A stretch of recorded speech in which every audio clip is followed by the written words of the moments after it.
Huitième conseil de lecture confiné. Normalement, on devrait être moins confiné, mais on restera confiné. Donc, on continuera les conseils de lecture tant qu'il y aura de bonnes lectures. C'est le but de la manœuvre. Je vous présente tous les jours 3 titres à lire ou à relire, à découvrir ou à redécouvrir. Des titres qui n'ont pas forcément une grande ancienneté, mais des titres peut-être que vous avez ratés, tout simplement. Aujourd'hui, je vais vous parler de 3 titres que j'adore, un petit peu comme tous les jours. C'est le principe. On va commencer par un très grand classique, quelque chose qui a un petit peu bouleversé toute ma jeunesse. C'est le crossover Inferno, certainement un des meilleurs crossovers des X-Men. Alors les X-Men, vous connaissez, c'est ma passion. Et un crossover, c'est quoi? Un crossover, c'est la rencontre de plusieurs équipes. Cette rencontre, elle est au sommet pour plusieurs raisons. D'abord, c'est la rencontre des nouveaux X-Men, ce qu'on appelle les nouveaux X-Men, les X-Men de Chris Claremont et Jim Lee et Marc Silvestri, et les X-Men, les premiers X-Men qui se sont reformés suite à la résurrection de Jean Grey, Phoenix, et qui sont dans un groupe qui s'appelle X-Factor, Factor X, que j'ai adoré. Les costumes étaient superbes. Regardez ce dessin de Marc Silvestri. Donc c'est une rencontre au sommet.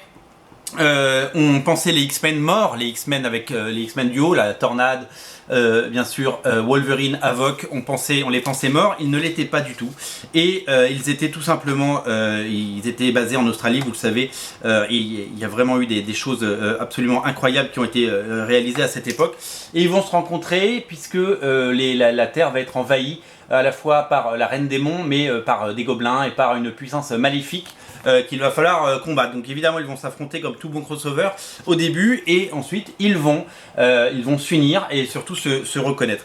Il est fascinant à plusieurs égards, ce crossover, parce que d'abord il est réalisé de main de maître par Chris Claremont et Louise Simonson. Les dessins sont superbes, on va en parler. Les dessins, bien entendu, de Walter Simonson, qui je crois signe ses derniers numéros de X-Factor. Quel génie ce Walter Simonson, et quel travail il a accompli sur X-Factor, c'était absolument sublime. Et le maître, le maestro, le génie, le génial, le fabuleux Marc Silvestri, un dessinateur absolument hors pair, un génie, l'enfant gâté, si vous voulez, de Marvel Comics. Quel génie, dommage qu'il ne dessine quasiment plus. Regardez, moi, c'est quand je vois cette image, d'abord j'ai des frissons, j'ai les poils comme on dit, et vraiment j'ai envie de dire waouh, merci la vie quoi. C'était tellement génial ce crossover, quel plaisir de les voir combattre ensemble, de voir X-Factor, de voir ses costumes, de voir cette puissance, de voir ce génie. C'était vraiment une des meilleures époques des X-Men. Ça, c'est vivement recommandé. C'est dans la collection X-Men Events. Et je vous dis ça, j'ai même pas regardé s'il était encore dispo, mais c'est pas grave. Même s'il n'est pas dispo, eh ben, c'est trop bien, il faut le lire. Le deuxième bouquin dont je vais vous parler, il est à nouveau disponible, et je voulais vraiment mettre le doigt là-dessus. C'est Teenage Mutant Ninja Turtle Classic tome 1. Le tome 2 arrive, le tome 2 arrive avant la fin de l'année. Vous pouvez le précommander sur originalcomics.fr, et vous pouvez prendre les deux d'un coup, comme ça c'est fait. Qu'est-ce que c'est que ça? C'est tout simplement... Alors les Tortues Ninja, vous connaissez parce qu'il y a eu des films, il y a eu des dessins animés. C'est une licence très jeune, enfin une licence jeunesse on va dire, chez Nickelodeon.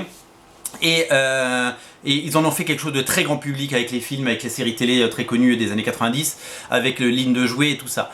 Mais à la base, les Tortues Ninja, ça a été créé par Kevin Eastman et Peter Laird, deux auteurs underground qui ont lancé leur propre maison d'édition, deux gens qui avaient vraiment une vision en 1984 du marché quoi. Ils ont voulu faire un comics à eux, à leur sauce, indépendant, auto-édité, et puis ben ils voulaient faire ce qu'ils voulaient, et donc avec leur niveau, parce que quand on regarde le niveau de dessin de Kevin Eastman de l'époque, c'est pas non plus la folie quoi. On est dans le comics vachement indépendant, vachement underground, et ils ont décidé à la base de faire une parodie de Daredevil avec des ninjas, et c'est devenu les Tortues Ninja tout simplement. 4 tortues d'enfer dans la ville, et donc bien avant d'être une franchise colorée, à l'époque ils avaient tous le bandeau, et on ne pouvait pas les différencier, on pouvait les différencier qu'avec leurs armes et puis leur attitude, parce qu'ils avaient chacun leur personnalité bien entendu. Donc pour ça il faut lire le bouquin. Donc on revient aux origines, ce sont les premiers épisodes des Tortues Ninja réédités, et moi je voulais avoir ce classique dans ma collection parce que c'est un vrai classique pour le coup, et c'est un vrai morceau de l'histoire des comics. Et puis bah, c'est surtout qu'on sait tout ce qui s'est passé avec la Tortue Ninja, les comics publiés actuellement par iComics sont sont de haute volée, il faut vraiment les lire. Et vraiment, je vous invite à craquer pour ces bouquins parce que c'est génial, c'est vraiment tout ce qui a fait la mythologie. Alors depuis, vous le savez, ils ont vendu les Tortues Ninja, ils ont vendu la marque Les Tortues Ninja à Nickelodeon, qui continue à faire des films, qui continue à faire des séries, qui continue à faire tout ça. Mais si vous voulez, nous ne sommes plus du tout sur ce qu'il y avait au départ. C'est devenu une grande marque, mais voici les origines, voici ce que c'était. Et donc, je ne sais pas s'ils ont eu raison de vendre ou pas de vendre. Je peux pas être juge. En revanche, je sais juste que il n'y aurait pas eu tout ce qu'on a sur les Tortues Ninja s'il n'y avait pas eu évidemment ce comics. Il est vraiment à lire. Le troisième titre aujourd'hui, rapidement, c'est le troisième tome de Shaolin Cowboy qui est sorti pendant le confinement. Troisième tome avec une histoire inédite en français parce que vous le savez, les deux premiers tomes avaient déjà été édités. Le premier chez Fusion, le deuxième chez Glénat Comics. Et une histoire inédite, toujours emmenée de main de maître par Jeff Darrow, qui est un maître, qui vraiment nous propose encore une fois une histoire absolument fabuleuse, absolument géniale, avec son storytelling incroyable, avec ses dessins minutieux. C'est le Moebius de notre époque. Regardez ce genre de choses quoi. Attendez, là je suis sur les variantes. Il y a du Mike Mignola sur les variantes cover. Je sais qu'il y en avait une Moebius. Alors c'est un vieux dessin évidemment parce que Moebius n'est plus là.